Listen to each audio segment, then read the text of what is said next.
Hi everyone, it's Stephanie Arnett with Systemize Fun. Today's webinar is going to be on chart of accounts. But before we get started, the book of the month is Crushing It by Gary V. And just a quick reminder that if you're watching this live and you want your own copy of templates or a copy of the book of the month, it's going to be inside of Circle here under weekly release. If you're shy, just toss your questions into the chat. You can't scale what you can't see. So today we're going to talk about the general ledger, or chart of accounts is what your CPA may call it.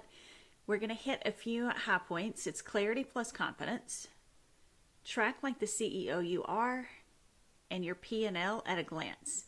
And for those of you that are unsure, P&L stands for profit and loss. If you're anything like me, working with your CPA or bookkeeper can seem a little bit overwhelming whenever it comes time for taxes. And so in today's webinar, we're going to break down some of the basics of general ledger chart of accounts.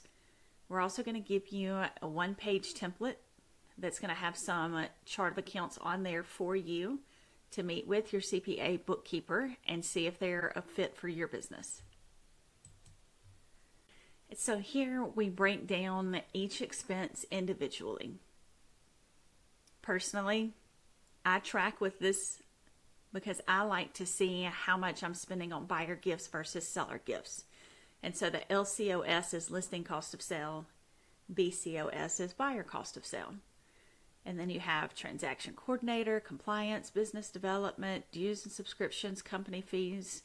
Under lead generation, advertising just for general, then you have it broken down further: radio, billboard, print, signage, post-its, website. And so seeing these numbers individually and how much you spend on each one can let you also see where some of the pitfalls are. For example, if I have a lead generation source that costs me $20,000 a year and my income from that lead generation source was zero, I lost, in essence, $20,000. But if I spend $20,000 and I make $100,000, return on investment is there, and I have quote unquote profited $80,000. That's a lead source that I want to continue to double down on, to work on. The first example where I spent $20,000 for lead source and made $0 return on investment, that's a lead source I would want to consider terminating. And so here's an example of how these numbers show up inside of QuickBooks.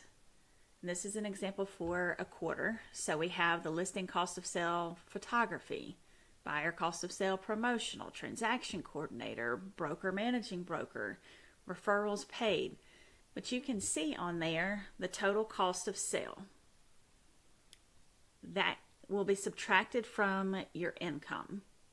And it will tell you what your gross profit is for that quarter, for that month, whatever report you're pulling. And then you can see how the lead generation side is broken down between just general advertising, print, signage, website, online, and then it gives you the dollar amount for your total lead spend. If you want to get into more details, you've got the operational side. And so bad debts, insurance, bank charges. Some of you are going to say, Stephanie, I use my business credit card sometimes for personal expenses.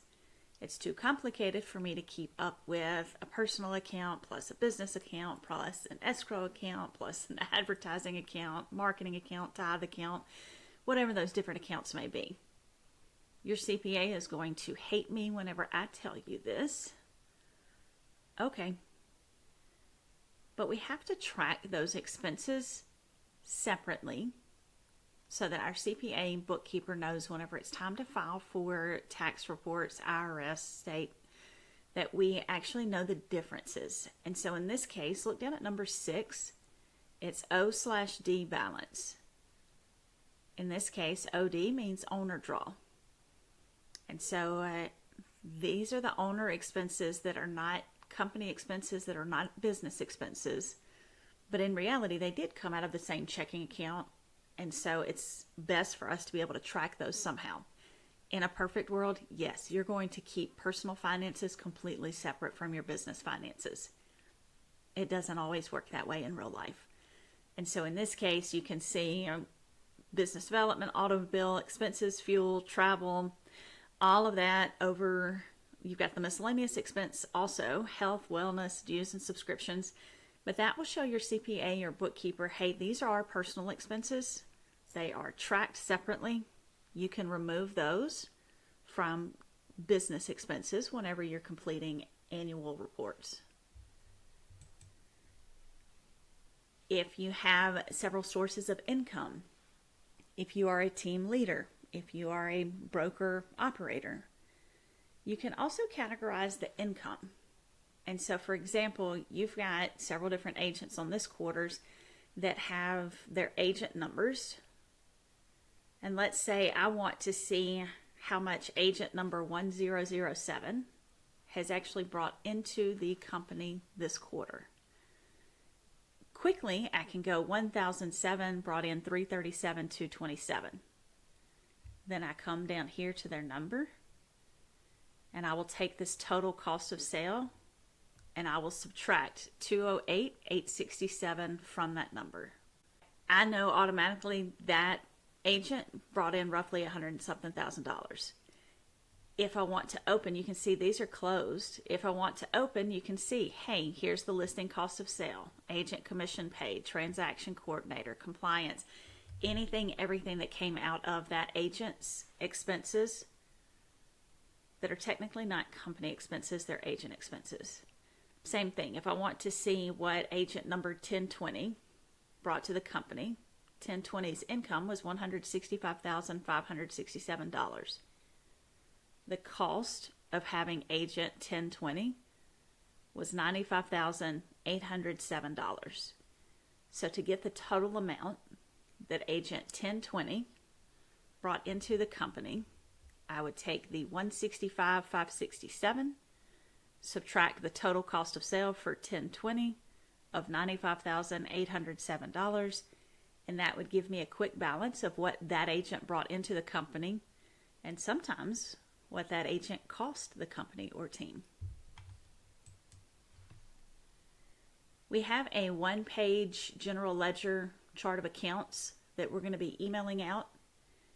If you're a member of Systemize Fund, don't forget you can go into the weekly release and download the full chart of accounts as an Excel file, which allows you to upload that automatically into your personal QuickBooks.